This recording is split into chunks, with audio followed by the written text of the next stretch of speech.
الواحد نفسه يفهم هو النادي الاهلي ده هو عايز ايه. يعني احنا بقالنا 3 سنين كنا بنطلع مركز تالت، وكنا بنخش نلعب كونفدرالية واحنا ساكتين. عمرنا ما طالبنا بحق مش حقنا، عمرنا ما طالبنا ان احنا ناخد مكان مش ما نستحقش ان احنا ناخده. عمرنا ما طلعنا دعبسنا في الدولة ونطالب الدولة تراجع معرفش تراخيص وتراجع مستحقات ونور ومية وغاز وحاجات غريبة عشان نخش احنا مكان الاهلي، او مش عارف نروح الاتحاد الافريقي والنبي زود العدد بدل 2 يبقوا 3 عشان نخش دوري ابطال افريقيا، اصل احنا مش عارفين نخشه. بقالنا 3 سنين عمرنا ما عملنا الكلام ده، عمرنا ما عملنا الكلام دوت. فلما الاهلي يطلع مركز ثالث في الدوري السنه اللي فاتت، من ساعتها وهيلعب كونفدراليه من ساعتها وهو عمال بيدعبس، عمال بيدبدب في الارض، عمال بيفرك، عايز يزود الانديه اللي هتشارك في دوري ابطال افريقيا بدل ما يبقوا 2 يبقوا 3 عشان يخش، عشان ما يلعبش كونفدراليه. هو انت ازاي عمال دافع في مليارات السنه اللي فاتت والسنه دي عمال تدفع فلوس وتجيب لعيبه جديده ومدرب جديد وفي الاخر هتلعب كونفدراليه؟ لا، ازاي انا اقعد افرك وادبدب؟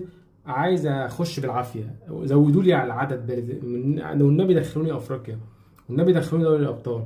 طب ادعبس كده، طب الزمالك مش عارف يطلع الرخصه عشان ما اعرفش عليه ايه، طب اخش اشتكي ما اعرفش ايه، تراخيص، مستحقات الدوله، الاهلي يطالب ما اعرفش الدوله مش عارف ايه، كل ده لو حاولوا مع الاتحاد الافريقي فلقوا كده ان شكلها كده ما فيهاش ان هم يزودوا عدد الانديه السنه دي لثلاثه.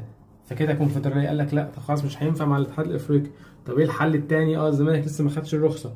طب احنا نخش مكان الزمالك طالما هو عليه قضايا وفلوس وما لسه مش عارف ياخد الرخصه، نخش مكان الايه، الزمالك. فعمالين يدعبسوا مش عارف في ايه، في ايه. ليه النادي الاهلي مصمم انه عايز ياخد حق مش حقه؟ انت خلصت الموسم اللي فات مركز ثالث المؤهل لبطولة الكونفدرالية، يبقى تروح تلعب كونفدرالية وانت ساكت. ليه وجع الدماغ والدع؟ مفيش حد في الدنيا بيعمل اللي الاهلي بيعمله. مفيش نادي في الدنيا بيعمل اللي الاهلي بيعمله. ان هو عايز ياخد حق مش حقه، عايز ياخد حق مش حقه. طول عمر الاهلي كده عايز ياخد حق مش حقه. حاجة غريبة يعني.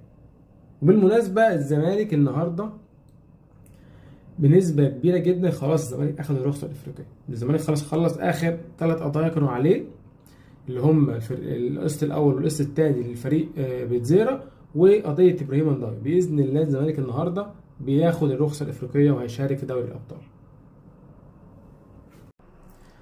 لا، والأهلاوية دايرين يقولوا إن الزمالك هو أكتر فريق المفروض يكون فرحان بقرار زيادة عدد الأندية في دوري الأبطال.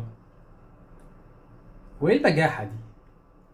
يعني انت عايز تلعب في البطوله بالعافيه مع انك طالع مركز ثالث، صارف مليارات السنه اللي فاتت وعايز وصارف مليارات السنه دي وجايب لعيبه، فمستخسر ازاي العب كونفدراليه؟ لا انا عايز العب دوري ابطال، فعمال تفرك عشان تخش دوري ابطال.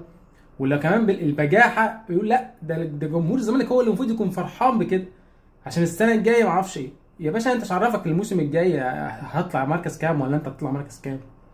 مش عرفك، واي كلام بيتقال وخلاص. انا مش فاهم، عمالين يفرقوا وعايزين يلعبوا بالعافيه، عايزين يخشوا البطوله بالعافيه. انت يا باشا طلعت مركز ثالث، اترمي في الكونفدراليه وانت ساكت. ما شفتش كلاعه كده اقسم بالله يا جماعه، والله انا اقسم بالله ما شفت كلاحه كده في الدنيا. ما شفتش في كلاحه ورزاله ورخامه نادي زي النادي الاهلي.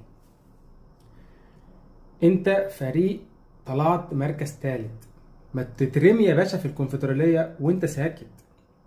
اترمي في الكونفدراليه وانت ساكت. ايه بقى؟ لا احنا هنلعب دوري ابطال افريقيا عافيه. في ايه كل يوم؟ رئيس اتحاد الكره المصري، الجمهور، الاعلاميين، كله عمال يضغط، كله عمال يحاول، كله عمال يفرك. في ايه يا عم؟ ما تلعب يبقى كونفدراليه وانت ساكت. واللي يقول لك ده الزمالك، الجمهور الزمالك المفروض هو اللي يفرح ان هم العدد هيزيد عشان السنه الجايه. هو مين قال لك يا باشا ان السنه الجايه الزمالك مش هيطلع اول او تاني؟ ما شفتش غلاسه كده. احنا وصلنا لمرحلة صعبة. احنا وصلنا لمرحلة ان النادي الاهلي بيطالب الدولة ان هي تكشف وتدعبس وتدور ورا الأندية، مين بيدفع مستحقات الدولة ومين بيدفع نور ومية وكهرباء ومش عارف غاز، ومين ما بيدفعش. كل ده عشان نفسهم يدخلوا بطولة دوري أبطال أفريقيا، نفسهم ياخدوا حق مش حقهم. بالذوق بالعافية هم عمالين يفركوا ويدبدبوا في الأرض، شغالين فرق. عشان الاول حاولوا مع الاتحاد الافريقي، لقالك شكلها كده مش جايه ان هم يزودوا، بدل ما يبقوا فرقتين يبقوا ثلاثه. لو مش جاي قال لك بس الزمالك لسه ما خدش الرخصه، عاملين يدعبس بقى هنا ونخبط هنا ونرزع هنا. في ايه؟